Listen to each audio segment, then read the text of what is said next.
സംസ്ഥാന സർക്കാർ കൊട്ടിഘോഷിച്ചു കൊണ്ടുവന്ന മലബാർ റിവർ ക്രൂയിസ് ടൂറിസം പദ്ധതി എങ്ങുമെത്തിയില്ല. കൃത്യമായ ആസൂത്രണം ഇല്ലാത്തതിനാൽ കണ്ണൂർ ജില്ലയിൽ മാത്രം പാഴായി കിടക്കുന്നത് പദ്ധതിയുടെ ഭാഗമായി നിർമ്മിച്ച 40ഓളം ബോട്ട് ടെർമിനലുകളാണ്.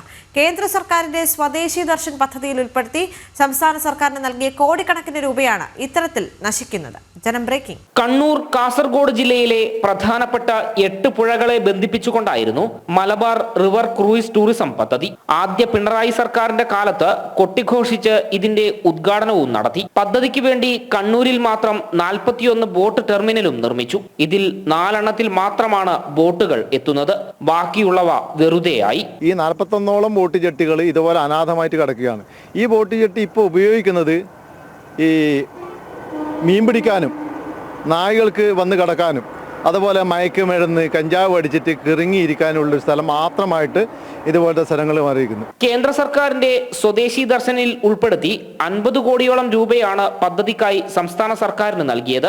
ആസൂത്രണമില്ലാത്ത നിർമ്മാണവും നടത്തിപ്പിന് ആളുകൾ എത്താത്തതുമെല്ലാം കാരണം കൊട്ടിഘോഷിച്ച പദ്ധതി വെള്ളത്തിലായ അവസ്ഥയാണ്.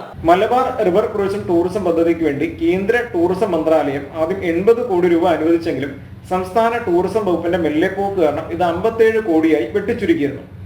ഇതിൽ നിന്നും 45 കോടി അനുവദിച്ചാൽ 35 കോടി മാത്രമാണ് സംസ്ഥാനം വിനിയോഗിച്ചെന്ന് വിവരാവകാശ മറുപടിയിൽ നിന്ന് വ്യക്തമാകും.